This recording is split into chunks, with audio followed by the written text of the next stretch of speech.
ತಥಾಗತ ಗೌತಮ್ ಬುದ್ಧರನ್ನ ಈ ವೇದಿಕೆ ಮೂಲಕ ನೆನೆಸಿಕೊಳ್ತಾ, ತನಗೊಂದು ಬಟ್ಟೆ ಶಾಸ್ತ್ರಕ್ಕೊಂದು ಬಟ್ಟೆ ಎನ್ನುವ ಮೌಢ್ಯವನ್ನ ಕಿತ್ತುವುದು 12ನೇ ಶತಮಾನದಲ್ಲಿ ಮಹಾನ್ ಕ್ರಾಂತಿಕಾರಿಕ ವಚನ ಚಳವಳಿಯನ್ನ ಮಾಡಿದಂತ ಎಲ್ಲ ನನ್ನ ಬಸವಾದಿ ಶರಣರನ್ನ ಈ ವೇದಿಕೆ ಮೂಲಕ ನೆನೆಸಿಕೊಳ್ತಾ,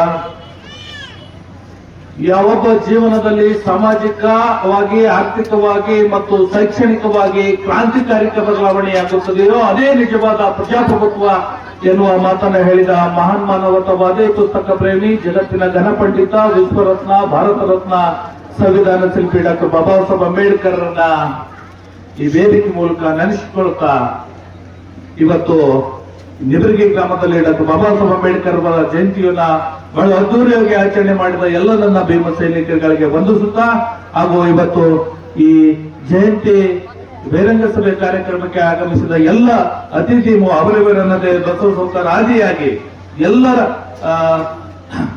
ಗಣ್ಯಮಾನ್ಯರಿಗೆ ವಂದಿಸುತ್ತಾ, ಇವತ್ತು ಡಾಕ್ಟರ್ ಬಾಬಾ ಸಾಹೇಬ್ ಅಂಬೇಡ್ಕರ್ ಜಯಂತಿಯನ್ನ ಉದ್ದೇಶಿಸಿ ಬರೀ 2 ನಿಮಿಷ ನಮ್ಮ ಆಲ್ರೆಡಿ 2-3 ಚೋರಿ ಸರ್ ಬಹಳ ಚಲೋ ಮಾತಾಡ್ತಾರ, ಅವರಿಗೆ ನಮ್ಮ ಮುಂದೆ ಪ್ರಸ್ತುತಪಡಿಸಿದ್ರು, ಅವರಿಗೆ ಧನ್ಯವಾದಗಳು. ಅದೇ ರೀತಿಯಾಗಿ ಇದೇ ಗ್ರಾಮದವರಾದಂತಹ ಜೆ.ಎಸ್. ಕಾಂಬ್ಳೆ ಅವರು ಬಹಳ ಮಾರ್ಮಿಕವಾಗಿ ವಿನೋದ್ ಅವ್ರ ಫೋನ್ದಾಗೆ ಅವ್ರ ಮಾತು ಕೇಳ್ತಿದ್ದೀವಿ ನಾವು, ಯಾರೋ ಮಾತಾಡ್ಲತ್ತಾರೆ ವಿನೋದ್, ಇನ್ನೊಂದು 15 ನಿಮಿಷ ಮಾತಾಡಂತ ಹೇಳಿದ್ರೆ ಬರ್ಲತ್ತಿದೆಯೋ ಅಂತೇಳಿ ವಿಚಾರವನ್ನ ಬಹಳ ಚೂರಿ ಸರ್ ಮತ್ತು ಕಾಂಬ್ಳೆ ಸರ್ ಏನು ಮನ್ನಣೆ ಮಾಡಿದ್ರಲ್ಲ, ಅಂಬೇಡ್ಕರ್ ಇಂತ ಅದ್ಭುತವಾದ ಶಕ್ತಿಯಾಗಿ ಹೊರಹೊಮ್ಮಲಿಕ್ಕೆ ಕಾರಣ ಏನು? ಅಂಬೇಡ್ಕರ್ ಈ SC, ST, OBC ಮತ್ತು ಧಾರ್ಮಿಕ ಅಲ್ಪಸಂಖ್ಯಾತ ಜನರಿಗೆ ಕಾನೂನುಬದ್ಧ ಸಂವಿಧಾನಬದ್ಧ ಹಕ್ಕುಗಳನ್ನು ಕೊಟ್ಟರು. ಹಾಗಾಗಿ SC, ST ಧಾರ್ಮಿಕ ಅಲ್ಪಸಂಖ್ಯಾತ ಬಂಧುಗಳು ಡಾಕ್ಟರ್ ಅಂಬೇಡ್ಕರ್ ಹೋರಾಟ ಮಾಡುವ ಸಂದರ್ಭದಲ್ಲಿ ಅಂಬೇಡ್ಕರ್ ಬಂದಿದ್ರು, ಇವರೆಲ್ಲ ಕೊಡ್ಲಿ ಬಡಿಗೆ ಹಿಡ್ಕೊಂಡು ಹಿಂದಿದ್ರ. ಅಂಬೇಡ್ಕರ್ಗೆ ಇಂಥ ಅದ್ಭುತವಾದ ಶಕ್ತಿ ಬರಲಿಕ್ಕೆ ಏನ್ ಕಾರಣ? ಯಾವುದಿಲ್ಲ ತಾಯಂದ್ರಿಗೆ, ಅಂಬೇಡ್ಕರ್ಗೆ ಇಂಥ ಶಕ್ತಿ ಸಿಗ್ಬೇಕಾದ್ರೆ ಅದು ಈ ದೇಶ ಶಿಕ್ಷಣ. ಹಾಗಾಗಿ ನಾವು ಯಾವುದೇ ಕೊಡ್ಲಿ ಡಾಕ್ಟರ್ ಬಾಬಾ ಸಾಹೇಬ್ ಅಂಬೇಡ್ಕರ್ಗೆ ಜ್ಞಾನ, ಅಂತ ಅದ್ಭುತವಾದ ಜ್ಞಾನ ಇತ್ತು, ಅಂತ ಅದ್ಭುತವಾದ ಶಿಕ್ಷಣ ಅವರಿಗೆ ಬೇಕಿತ್ತು. ಹಾಗಾಗಿ ನಾವು ಇಲ್ಲಿ ಬಹಳ ರೂಪಿಸುವಂತ ಶಕ್ತಿ ನಿಮ್ಮ ಗರ್ಭಗಳಿಗಿದೆ, ಅಂಬೇಡ್ಕರ್ನ ಹುಟ್ಟಿಸುವಂತಹ ಶಕ್ತಿ ನಿಮ್ಮ ಗರ್ಭಗಳಿಗಿದೆ. ಹಾಗಾಗಿ ನೀವು ಮನಸ್ಸು ಮಾಡಿದ್ರೆ ಮತ್ತೆ ಈ ದೇಶದಲ್ಲಿ ಅಂಬೇಡ್ಕರ್ನ ಹುಟ್ಟಿಸಬಹುದು. ಅಂಬೇಡ್ಕರ್ನ ತಯಾರಿಸುವಂತಹ ಫ್ಯಾಕ್ಟರಿ ತಾಯಿ ಈ ದೇಶದ ತಾಯಂದರು, ನನ್ನ ಸಮಾಜದ ತಾಯಂದರು. ಹಾಗಾಗಿ ನೀವು ನಿಮ್ಮ ಮಕ್ಕಳನ್ನ ಅಂಬೇಡ್ಕರ್ನಾಗಿ ಮಾಡಿದ್ರಿ, ಇಂಥ ಸಮಾಜದ ಓರೆಕೋರೆಗಳನ್ನ ತಿದ್ದಲಿಕ್ಕೆ ಆ ಮನುಷ್ಯ ಮುಂದಾಗುತ್ತಾನೆ ಅಂತ ಹೇಳ್ತಾ, ಇವತ್ತು ಹಿಂದಕ್ಕೆ ಯಾರಾದ್ರೂ ಈ ಸಮಾಜದಲ್ಲಿ ಒಬ್ರು ಕೊಲೆಯನ್ನು ಮಾಡಿದ್ರೆ ಬರುವಾಗ ಡಿಸ್ಕಸ್ ಮಾಡ್ತಾ ಒಬ್ರು ಅಕ್ಬರ್ ಸರ್ ವಕೀಲರು ಇಲ್ಲೇ ಹಳೆ ಸಂಘದವರು ಅವ್ರು ಯಾರ್ಯಾರು ಒಣಗೊಂಡ್ರೆ ಅವ್ನು ಕೊಲೆ ಮಾಡಿ ಅವ್ನು ಮಾರಿ ನೋಡ್ಬೇಡ ಅಂತ ಹೇಳಿ ಮಕ್ಕಳಿಗೆ ಕಲಿಸ್ತಿದ್ರು. ಅವ ಜೀವ ಹುಡುಗನ ಒಬ್ಬರು ಜೀವ ತಗದನ, ಅವನಿಗೆ ಒಂದು ಚರಿಗೆ ನೀರು ಕೊಡೋದು ಬೇಡ, ನಮ್ಮ ಮನೆಗೆ ಎಲ್ಲಿ ಅವನನ್ನ ಹೇಳಬಾರ್ದು, ನಾವು ಅಂತವ್ರೆ ಆಗಿದ್ದೀವಿ ಅನ್ನುವಂತ ವ್ಯವಸ್ಥೆ ನಮ್ಮ ದೇಶದಲ್ಲೇ ಇತ್ತು. ಆದ್ರೆ ಇವತ್ತು ಜೈಲಿಗೆ ಹೋಗಿ ಬಂದವರು ಬಹಳ ದೊಡ್ಡ ನಾಯಕರಾಗುವಂತ ವ್ಯವಸ್ಥೆ ನಿರ್ಮಾಣ ಆಗ್ಲತ್ತದ. ಕೊಲೆ ಮಾಡಿದವರು ನಮ್ಮಲ್ಲಿ ನಾಯಕರಾಗಿ ಉದ್ಭವಿಸಲತ್ತಾರ. ಅದು ಯಾಕೆ? ನಾವು ಶಿಕ್ಷಣವಂತ, ಆ ಕಾಲದಲ್ಲಿ ಶಿಕ್ಷಣ ಇರಲಿಲ್ಲ, ಮೌಲ್ಯಯುತವಾದ ಬದುಕು ಇತ್ತು, ಸತ್ಯಯುತವಾದ ಬದುಕು ಇತ್ತು. ಇಲ್ಲಿ ನಮಗೆ ಬಾಬಾ ಸಾಹೇಬ್ ಅಂಬೇಡ್ಕರ್ ಎಲ್ಲ ಶಿಕ್ಷಣ ಕೊಟ್ಟರು, ನಾವು ಅವರಿಗೆ ಏನು ಕೊಡ್ತಾ ಇದ್ದೀವಿ? ಈ ಸಮಾಜಕ್ಕೆ ಮಾರಕವಾದಂತವರನ್ನ ಬೆಳೆಸ್ತಾ ಇದ್ದೀವಿ. ಇದು ಬಾಬಾ ಸಾಹೇಬ್ ಕೊಟ್ಟಂತ ಶಿಕ್ಷಣ ಅಲ್ಲ, ಸಮಾಜದ ನಾಯಕರನ್ನ ಬೆಳೆಸುವಂತದ್ದು ಶಿಕ್ಷಣ ಬಾಬಾ ಸಾಹೇಬ್ ಅಂಬೇಡ್ಕರ್ ಕೊಟ್ಟರು. ಅದಕ್ಕೆ ನಾವು ಎಡವುಲತ್ತಿದೆವು. ಮುಂದೆ ನಮ್ಮ ಸಮಾಜದ SC, ST, OBC ಸಮಾಜಗಳಿಗೆ ಬಹುದೊಡ್ಡವಾದ ಕಂಟಕ ಇದೆ. ಇಂಥವರನ್ನ ಕಳಿಸಿ ನಾವು ಅಲ್ಲಿ ಪಾರ್ಲಿಮೆಂಟ್ ನಲ್ಲಿ ಕೂಡಿಸ್ತಾ ಇದ್ದೀವಿ. ಇಂಥ ಕೊಲೆಗಾರಕರನ್ನ ನಾವು ಪಾರ್ಲಿಮೆಂಟ್ಗೆ ಕಳಿಸಿದಾಗ ಅವರು ಶಿಕ್ಷಣದ ಮೌಲ್ಯಗಳನ್ನು ಹಾಳು ಮಾಡ್ತಾರೆ ವಿನಃ, ಶಿಕ್ಷಣದ ಮೌಲ್ಯಗಳನ್ನು ಹಾಳು ಮಾಡ್ತಾರೆ ವಿನಃ ಈ ಸಮಾಜಕ್ಕೆ ಒಳಿತಾದ ಯಾವ ಕೆಲಸನೂ ಮಾಡಲಿಕ್ಕೆ ಸಾಧ್ಯವಿಲ್ಲ. ಹಾಗಾಗಿ ಬಂಧುಗಳೇ, ಸರ್ ಹೇಳಿದಾಗೆ ಅಂಬೇಡ್ಕರ್ ಹೇಳ್ತಾರೆ ಪತ್ರಕರ್ತರಿಗೆ, ನಾನು ರಾಣಿಯ ಗರ್ಭಕ್ಕೆ ಆಪರೇಷನ್ ಮಾಡಿದ್ದೇನೆ. ಈ ದೇಶದ ರಾಜ ಆ ರಾಣಿಯ ಗರ್ಭದಲ್ಲಿ ಹುಟ್ಟಿದ, ಅಂತ ರಾಣಿಯ ಗರ್ಭಕ್ಕೆ ಆಪರೇಷನ್ ಮಾಡಿ ಇವತ್ತು ಈ ದೇಶದ ರಾಜ ಒಂದು ಕನ್ನಡ ಶಾಲೆಯಲ್ಲಿ ಓದಾಗ್ತಿರಲ್ಲ, ಆ ಮತಪೆಟ್ಟಿಗೆಯಲ್ಲಿ ಹುಟ್ಟುವಂತ ವ್ಯವಸ್ಥೆಯನ್ನು ನಿರ್ಮಾಣ ಮಾಡಿದ್ದೀನಿ. ಹಾಗಾಗಿ ನೀವು ನಿಮ್ಮ ಆಳುವ ರಾಜ್ಯವನ್ನು ನೀವೇ ಆಯ್ಕೆ ಮಾಡಿಕೊಳ್ಳುವಂತ ಹಕ್ಕನ್ನು ಡಾಕ್ಟರ್ ಬಾಬಾ ಸಾಹೇಬ್ ಅಂಬೇಡ್ಕರ್ ಕೊಟ್ಟಿದ್ದಾರೆ. ಆ ಹಕ್ಕನ್ನು ಬಹಳ ಪ್ರಜ್ಞಾಪೂರ್ವಕವಾಗಿ ನಾವು ಆಯ್ಕೆ ಮಾಡಿಕೊಳ್ಬೇಕು. ಓಟು ನೋಟು ಹೆಂಡ ಖಂಡಕ್ಕೆ ಮಾರ್ಕೊಂಡ್ರೆ ಓಟು ನೋಟು ಕಂಡ ಹೆಂಡಕ್ಕೆ ಮಾರ್ಕೊಂಡ್ರೆ ನಮ್ಮನ್ನ ಕೊಲೆಗಡಕರನ್ನ ನಾವು ತಲೆ ಮೇಲೆ ಕುಡಿಸಿಕೊಂಡು ಕತ್ತಿ ಮಸಿಯುವ ಲೆಕ್ಕಕ್ಕೆ ನಾವೇ ಆಗಿ ನಿರ್ಮಾಣ ಮಾಡಬೇಕಾಗ್ತದೆ. ಹಾಗಾಗಿ ಬಾಬಾ ಸಾಹೇಬ್ ಅಂಬೇಡ್ಕರ್ ಸಿದ್ಧಾಂತ, ಬುದ್ಧ ಸಿದ್ಧಾಂತ, ಬಸವನ ಚಳವಳಿಯ ಬಸವಾದಿ ಎಲ್ಲ ಚಳವಳಿಯನ್ನ ಅದಕ್ಕೆ ಓದಬೇಕು. ಯಾವಾಗ ಅಂಬೇಡ್ಕರ್ ಸಿದ್ಧಾಂತವನ್ನು ಓದಿಕೊಳ್ತೀವಿ, ಯಾವಾಗ ಬುದ್ಧನನ್ನ ಅರ್ಥಕೊಳ್ತೀವಿ, ಬಸವಣ್ಣನನ್ನ ತಿಳ್ಕೊಳ್ತೀವಿ, ಆ ಮನುಷ್ಯ ಸುಮ್ಕೊಳ್ಳೋದಿಲ್ಲ, ಸಮಾಜದ ಓರೆಕೋರೆಗಳನ್ನು ತಿದ್ದಲಿಕ್ಕೆ ಪ್ರಾರಂಭ ಮಾಡ್ತಾನೆ. ಅಂಬೇಡ್ಕರ್ ಹೇಳ್ತಾರೆ, ಶಿಕ್ಷಣ ಎಂಬುದು ಹುಲಿ ಹಾಲಿದ್ದಂತೆ, ಶಿಕ್ಷಣ ಎಂಬುದು ಹುಲಿ ಹಾಲಿದ್ದಂತೆ, ಅದನ್ನ ಕುಡಿದಂತ ವ್ಯಕ್ತಿ ಒಂದಿನ ಗರ್ಜನೆ ಮಾಡ್ತಾನೆ ಅಂತೇಳಿ. ಹಾಗಾಗಿ ತಾಯಂದ್ರೆ ನಿಮ್ಮ ಮಕ್ಕಳಿಗೆ ಒಳ್ಳೆ ಶಿಕ್ಷಣವನ್ನ ಕೊಡಿ, ಒಳ್ಳೆ ಶಿಕ್ಷಣವನ್ನ ಕೊಡಿ. ನಮ್ಮ ವ್ಯವಸ್ಥೆ ಹೆಂಗಿದೆ ಇವತ್ತು?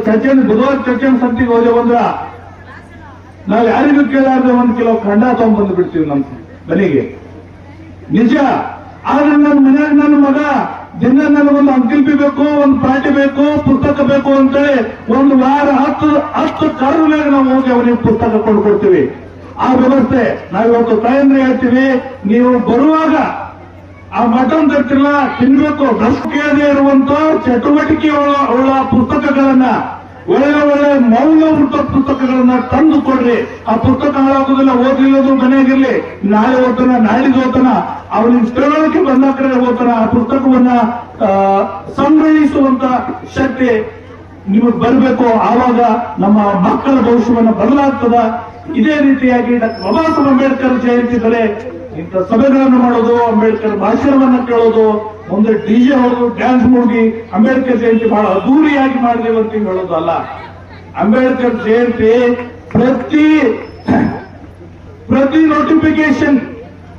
ಪ್ರತಿ ನೋಟಿಫಿಕೇಶನ್ ಅಲ್ಲಿ ನನ್ನ ಸಮಾಜದ ಎಸ್ಸಿ, ನನ್ನ ಸಮಾಜ ಅಂದ್ರೆ ಡಾಕ್ಟರ್ ಬಾಬಾ ಸಾಹೇಬ್ ಅಂಬೇಡ್ಕರ್ ಕೇವಲ ಅಲೆಮಾದಿಗರಿಗೆ ಅಷ್ಟೇ ನನ್ನ ಸಮಾಜ ಆಗ್ತಿರ್ಲಿಲ್ಲ. SC ST OBC ಮತ್ತು ಧಾರ್ಮಿಕ ಅಲ್ಪಸಂಖ್ಯಾತರಿಗೆಲ್ಲರೂ ನನ್ನ ಜನ ಅಂತ ಹೇಳಿ ಕರಿತಿದ್ರು ಬಾಬಾ ಸಾಹೇಬ್. ಹಾಗಾಗಿನೇ ಅವರಿಗೆ ಸಂವಿಧಾನಬದ್ಧ ಹಕ್ಕುಗಳನ್ನ ಕೊಟ್ಟರು. ಹಾಗಾಗಿ ಪ್ರತಿ ನೋಟಿಫಿಕೇಶನ್ ಅಲ್ಲಿ ನನ್ನ ಸಮಾಜದ ಮಕ್ಕಳ ಹೆಸರುಗಳನ್ನ ನೋಡಿದಾಗ ಮಾತ್ರ, ಪ್ರತಿ ಊರಿನ ನನ್ನ ಸಮಾಜದ ಮಕ್ಕಳ ಹೆಸರುಗಳನ್ನು ನೋಡಿದಾಗ ಮಾತ್ರ ಅಂಬೇಡ್ಕರ್ ಕನಸು ನನಸಾಗ್ತದೆ. ನಾವು ಕಬ್ಬಿನ ತೋಡಿಗೆ ಹೋಗ್ಲಿಕ್ಕೆ 10 ಜನ ಹೋಗ್ತೀವಿ. ಬಾಬಾ ಸಾಹೇಬ್ ಒಂದು ನೋಟಿಫಿಕೇಶನ್ ಆದ್ರೆ ಯಾರಾದ್ರೂ ಒಂದು ಊರಲ್ಲಿ 10 ಕುಟುಂಬದವರು ನೌಕರಿ ಆಗ್ತಾರೆ ಒಂದೇ ಟೈಮ್ ಆಗೋದಿಲ್ಲ. ಅಂತ ವ್ಯವಸ್ಥೆಯನ್ನ ನಿರ್ಮಾಣ ಮಾಡಬೇಕಾಗಿದೆ ನಾವೀಗ. ಅಂತ ವ್ಯವಸ್ಥೆಯನ್ನು ನಿರ್ಮಾಣ ಮಾಡಬೇಕಾದ್ರೆ ಯಾವ ದೇವರ ದಿಂಡ್ರಿಗಳಿಗೆ ನಾವು ಪೂಜೆ ಮಾಡೋದು, ಕೈ ಮುಗಿಯೋದು, ನನ್ನ ಮಗುವಿಗೆ ನೌಕರಿ ಕೊಡೋದು, ನನ್ನ ಮಗನಿಗೆ ಒಂದು ನೌಕರಿ ಹೆಚ್ಚೋದು ಆಗಿದ್ದಿಲ್ಲ. ಅದಕ್ಕೆ ತಥಾಗತ ಗೌತಮ್ ಬುದ್ಧ ಹೇಳ್ತಾರೆ, ವರ ಕೊಡುವಂತ ಈ ಯಾವುದೇ ಅಗೋಚರವಾದ ಶಕ್ತಿ ಈ ಭೂಮಿ ಮೇಲಿಲ್ಲ. ವರ ಬೇಡಿದರೆ ವರ ಕೊಡುವಂತ ಅಗೋಚರವಾದ ಶಕ್ತಿ ಈ ಭೂಮಿ ಮೇಲಿಲ್ಲ. ನಿಮ್ಮ ಪರಿಶ್ರಮ, ನಿಮ್ಮ ಭವಿಷ್ಯ ನೀವೇ ನಿರ್ಧಾರ ಮಾಡಿಕೊಳ್ಬೇಕಾಗ್ತದೆ. ಇದು ಯಾವ ದೇವರಿಂದ ಮತ್ತು ದೇವತೆಗಳಿಂದಿಲ್ಲ. ಹಾಗಾಗಿ ನಿಮ್ಮ ಪರಿಶ್ರಮನೇ ನಿಮಗೆ ಶಕ್ತಿ ಕೊಡುತ್ತದೆ ಅಂತ ಹೇಳಿ ತಥಾಗತ ಗೌತಮ್ ಬುದ್ಧ ಹೇಳ್ತಾರೆ. ಹಾಗಾಗಿ ನಾವು ಪರಿಶ್ರಮವನ್ನು ಪಡಬೇಕು. ಪರಿಶ್ರಮ ಪಡಬೇಕಾದ್ರೆ ಜ್ಞಾನವನ್ನ ಗಳಿಸಿಕೊಳ್ಬೇಕು. ಇಲ್ಲಿ ನಮ್ಮ ಜನ ಪರಿಶ್ರಮ ಸಿಕ್ಕಾಪಟ್ಟೆ ಪಡ್ತಿದ್ರು, ಆದ್ರೆ ಜ್ಞಾನ ಇರಲಿಲ್ಲ. ಇಲ್ಲಿ ನಮ್ಮ ಜನ ಹೆರಿಗೆ ಬುಟ್ಟಿ, ಹಿರಿಯರಿದ್ದೀರಿ ಇಲ್ಲಿ ಗೊತ್ತಿರ್ಬೇಕು, ಹೆರಿಗೆ ಬುಟ್ಟಿ ತಲೆ ಮೇಲೆ ಹೊತ್ಕೊಂಡವು, ಕೂಗ್ಲ ಹಾರಿ ಹೋಗ್ಯಾವ. ಅಲ್ಲಿದ್ದ ಯಜಮಾನ್ರು ಏನ್ ಮಾಡ್ತಿದ್ರು ಅಂತ, ಅಲ್ಲಿ ದೂರ ಗೆಣಸು ಹಾಕಿನಿ ನೋಡೋದು, ಹತ್ತಿರ ಕಾಣಿಸ್ತದಲ್ಲ ಗೆಣಸದ, ಇಲ್ಲಿಂದ 50 ಫುಟ್ ಹಾಡಿದೆ ಅಂದ್ರ ನಿನ್ಗೆ ಗಟ್ಟು ಬೇಕು ಗೆಣಸ ಹಾಕಿ ಇಲ್ಲೇ ಸುಟ್ಕೊಂಡು ತಿಂದು ಹೋಗತ್ತಿದ್ರಂತ. ಒಟ್ಟು ಹಸಿವು 50ಕ್ಕೆ 100 ಫುಟ್ ಹಾಡ್ತೀನಿ ಮಲಕ್ರ, ಆ ಗೆಣಸು ನನಗೆ ಮೊದಲು ಕೊಡ್ರಿ, ನನಗೆ ಹಸಿವಾಗ್ಯದ ಅಂತ ಹೇಳಿ ನಮ್ಮ ಮನೆ ಹಿರಿಯರು ಆ ರೀತಿ ಬದುಕಿದಾರ. ಆ ಬದುಕು ಬದಲಾಯಿಸಿದವ್ರು ಯಾರು? ಯಾವ ಯಜಮಾನರು ಅಲ್ಲ, ಯಾವ ದೇವರು ಅಲ್ಲ. ಆ ಬದುಕು ಬದಲಾಯಿಸಿದವರು ಡಾಕ್ಟರ್ ಬಾಬಾ ಸಾಹೇಬ್ ಅಂಬೇಡ್ಕರ್. ಅಂತ ಬದುಕು, ಅಂತ ಹೀನಾಯವಾದ ಬದುಕು. ಸರಿಯಾಗಿ ನೀರು ಕೊಡ್ತಿರ್ಲಿಲ್ಲ, ಸರಿಯಾಗಿ ಊಟ ಕೊಡ್ತಿರ್ಲಿಲ್ಲ. ನನ್ನ ಜನ ಸಿಕ್ಕಾಪಟ್ಟೆ ದುಡಿದು ಒಂದು ಸಲಗಿ ಜ್ವಾಳ ಒಯ್ತಿದ್ರು ಮನೆಗೆ, ಕೂಲಿ ಕೊಡ್ತಿರ್ಲಿಲ್ಲ, ಅಕ್ಕಿ ಕೊಡ್ತಿದ್ರು, ಜ್ವಾಳ ಕೊಡ್ತಿದ್ರು. ಇವರು ಒಂದು ಸೊಲಿಗೆ ಬೆವರು ಸುರಿಸಿ ಭೂಮಿಗೆ ಬಿದ್ದ ಮೇಲೆ ಅರ್ಧ ಸೊಲಿಗೆ ಜೋಳ ಕೊಟ್ಟಿದ್ರು. ಅದೇ ಬೀಸಿ ಊಟ ಮಾಡುವಂತ ವ್ಯವಸ್ಥೆ ಇತ್ತು. ಆದ್ರೆ ನಮಗ್ ನಿಮಗ್ ಅಂತ ವ್ಯವಸ್ಥೆ ಇಲ್ಲ. ಅಂಬೇಡ್ಕರ್ ಪುಣ್ಯದಿಂದ ಬಹು ದೊಡ್ಡ ದೊಡ್ಡ ಹಾಸ್ಟೆಲ್ಗಳಿವೆ, ದೊಡ್ಡ ದೊಡ್ಡ ಯೂನಿವರ್ಸಿಟಿ ಇದೆ. ಹಾಗಾಗಿ ಸರಿಯಾಗಿ ಹೋಗೋಣ. ಅಂಬೇಡ್ಕರ್ ಋಣ ನಮ್ಮ ಮ್ಯಾಗ ಬಹಳ ದೊಡ್ಡದ. ಅದು ಯಾವ ರೀತಿ ತಿರುಗಿಸ್ಬೇಕಾದ್ರ go back the society, pay back the society. ನಮ್ಮ ಎಷ್ಟೇ ದೊಡ್ಡವರಾದ್ರೂ ಸಮಾಜಕ್ಕೆ ಹೋಗ್ಬೇಕಾಗ್ಯದ, ಸಮಾಜಕ್ಕೆ ಕೊಡಬೇಕಾಗ್ಯದ. ಆ ಕೊಡುವಂತ ವ್ಯವಸ್ಥೆ ಆದಾಗ ಮಾತ್ರ ಅಂಬೇಡ್ಕರ್ ಕನಸು ನನಸಾಗ್ತದೆ. ಈ ಅಂಬೇಡ್ಕರ್ ಜಯಂತಿ ಮಾಡಿದ್ದಕ್ಕೂ ಸಾರ್ಥಕತೆ ಸಿಗ್ತದೆ. ಹಾಗಾಗಿ ನನ್ನ ತಾಯಂದ್ರಿಗೆ ಮತ್ತೊಮ್ಮೆ ಮಗದೊಮ್ಮೆ ಹೇಳ್ತೇವೆ, ಮಕ್ಕಳನ್ನ ಅಂಬೇಡ್ಕರನ್ನಾಗಿ ರೂಪಿಸಿ, ಮಕ್ಕಳನ್ನ ಶಿವಾಜಿ ಮಹಾರಾಜರನ್ನಾಗಿ ರೂಪಿಸಿ, ಮಕ್ಕಳನ್ನ ಬಸವಣ್ಣನನ್ನಾಗಿ ರೂಪಿಸಿ. ಆ ಶಕ್ತಿ ನಿಮ್ಮ ಕೈಯಲ್ಲಿದೆ ಮಾತ್ರ ಅಂತ ಮಾತನ್ನ ಹೇಳ್ತಾ ನಾನು ಮತ್ತೊಮ್ಮೆ ಮಗದೊಮ್ಮೆ ಪ್ರತಿಯಲ್ಲೋ ಅಂಬೇಡ್ಕರ್ ಮಾತನ್ನ ಹೇಳಿ ಮುಗಿಸ್ತೀನಿ. ನನ್ನ ಜನ ಹರಿಯುವ ನೀರಿಗೆ ಕೊಚ್ಚಿ ಹೋಗುವ ಮಣ್ಣಿನಂತಾಗಬಾರ್ದು. ನನ್ನ ಜನ ಹರಿಯುವ ನೀರಿಗೆ ಕೊಚ್ಚಿ ಹೋಗುವ ಮಣ್ಣಿನಂತಾಗಬಾರ್ದು. ಹರಿಯುವ ನೀರಿನ ದಿಕ್ಕನ್ನೇ ಬದಲಿಸುವ ಬಂಡೆಗಲ್ಲಿನಂತಾಗಿ ಬದುಕಬೇಕು ಅಂತೇಳಿ ಡಾಕ್ಟರ್ ಬಾಬಾ ಸಾಹೇಬ್ ಅಂಬೇಡ್ಕರ್ ಹೇಳಿದ್ರು. ಹಾಗಾಗಿ ಬಂಡೆಗಳಾಗಬೇಕಾದ್ರೆ ನಮಗೆ ಶಿಕ್ಷಣ ಬಹುಮುಖ್ಯ. ಶಿಕ್ಷಣ ಬಹುಮುಖ್ಯ. ನಾವೆಲ್ಲರೂ ಶಿಕ್ಷಣವನ್ನು ಕಲಿತೀವಿ, ಶಿಕ್ಷಣ ಕಲಿತಿದ್ದೀವಿ. ಆದ್ರೆ ಮೌಲ್ಯಯುತವಾದ ಶಿಕ್ಷಣವನ್ನ ಕಲಿಲಿಕ್ಕೆ, ನಾವು ಉದ್ಯೋಗ ಮಾಡುವಂತ ಶಿಕ್ಷಣ ಕಲಿಲಿಕ್ಕೆ ವಿಫಲರಾಗ್ತಾ ಇದ್ದೀವಿ. ನಮ್ಮ ಜೀವನ ಕಟ್ಕೊಳ್ಳುವಂತ ಶಿಕ್ಷಣ ಕಲೀಲಿಕ್ಕೆ ವಿಫಲರಾಗ್ತಾ ಇದ್ದೀವಿ. ನಾವು ಚಟಗಳಿಗೆ ದಾಸರಾಗ್ತಾ ಇದ್ದೀವಿ. ಗುಲಾಮಗಿರಿಗೆ ಮತ್ತೆ ನಾವು ಸೊಟ್ಟು ಹೊಡಿತಾ ಇದ್ದೀವಿ. ಗುಲಾಮಗಿರಿಯನ್ನ ಮಾಡಲಿಕ್ಕೆ ನಾವು ತಯಾರಾಗ್ತಾ ಇದ್ದೀವಿ. ಯಾವಾಗ ಡಾಕ್ಟರ್ ಬಾಬಾ ಸಾಹೇಬ್ ಅಂಬೇಡ್ಕರ್ ಅವರು ಎಲ್ಲಿ ನಿಮ್ಮ ಸ್ವಾಭಿಮಾನಕ್ಕೆ ಧಕ್ಕೆ ಬರುತ್ತದೆಯೋ, ಎಲ್ಲಿ ನಿಮ್ಮ ಸ್ವಾಭಿಮಾನಕ್ಕೆ ಧಕ್ಕೆ ಬರುತ್ತದೆಯೋ ಅಲ್ಲಿ ನೀವು ಹಾಕುವ ಚಪ್ಪಲಿ ಸಹ ಬಿಡಬೇಡಿ ಅಂತ ಅಂಬೇಡ್ಕರ್ ಹೇಳಿದಾರ. ಆ ಸ್ವಾಭಿಮಾನದ ಬದುಕು ಬರಬೇಕಾದ್ರೆ ಅಂಬೇಡ್ಕರ್ನನ್ನು ನಾವು ತಿಳ್ಕೊಳ್ಬೇಕು, ಅಂಬೇಡ್ಕರ್ನನ್ನು ನಾವು ಓದ್ಕೊಳ್ಬೇಕು. ಹಾಗಾಗಿ ಓದ್ಕೊಳ್ಬೇಕಾದ್ರೆ ಇಂಥ ಚೂರಿಸರು ಮತ್ತು ಕಾಂಗ್ರೆಸ್ಸರೇ ಹೇಳಿದಂತ ಮಾರ್ಗವನ್ನ ಅವರು ಅಂಬೇಡ್ಕರ್ ಹೇಳಿಕೆ ಇಲ್ಲ ನಮ್ಮ ಹತ್ರ. ಈಗ ಇವ್ರ ಮುಖೇನ ಅಂಬೇಡ್ಕರ್ ಯಾವ ರೀತಿ ಇದ್ರು ಅಂತ ತಿಳ್ಕೊಳ್ಬೇಕು. ಯಾಕಂದ್ರೆ ಓದುವಂತ ಪೇಷನ್ಸ್ ನಮ್ಗಿಲ್ಲ. ಒಂದು ಬುಕ್ 2 ಪೇಜ್ ಓದೋದಾಗ ನಿಂತಿ ಬರ್ತದ. ಇದೇನು ಓದಿ ಏನ್ ಮಾಡೋದು ಬೇಕಾದ್ರೆ ಅಂಬೇಡ್ಕರ್ನನ್ನ ಓದ್ಕೊಂಡಾಗ ಮಾತ್ರ ಅಂಬೇಡ್ಕರ್ ತಿಳಿದೋಗ್ತಾನ. ಅಂಬೇಡ್ಕರ್ ಫೋಟೋ ನೋಡಿ, ಫೋಟೋ ಪೂಜೆ ಮಾಡಿ, ಮುಂಬತ್ತಿ ಉದ್ಬತ್ತಿ ಹಚ್ಚಿ ಅಂಬೇಡ್ಕರ್ ಮುಂದೆ ತಮಾಷೆ ಮಾಡಿದ್ರೆ ಅಂಬೇಡ್ಕರ್ ತಿಳ್ಕೊಳ್ಳೋದಿಲ್ಲ. ಅಂಬೇಡ್ಕರ್ನ ಯಾವಾಗ ನಾವು ಓದ್ಕೊಳ್ತೀವಿ, ಬುದ್ಧನನ್ನ ಯಾವಾಗ ತಿಳ್ಕೊಳ್ತೀವಿ, ಬಸವಣ್ಣನನ್ನ ಯಾವಾಗ ಒಪ್ಕೊಳ್ತೀವಿ, ಅವಾಗ ಈ ಮಹಾನುಭಾವರು ನಮ್ಮನ್ನ ತಿಳ್ಕೊಳ್ತಾರೆ. ನಮಗೆ ಸುಮ್ಬಿಡೋದಿಲ್ಲ. ಅವಾಗ ಸರಿ ದಾರಿಗೆ ನಡೀಲಿಕ್ಕೆ ಅವರ ಸಿದ್ಧಾಂತ ನಮ್ಮಲ್ಲಿ ಪ್ರಚೋದಿಸ್ತದೆ.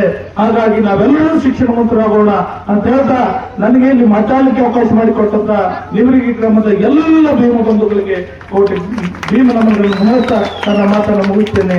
ಜೈ ಭೀಮ್, ಜೈ ಪ್ರಬುದ್ಧ ಭಾರತ.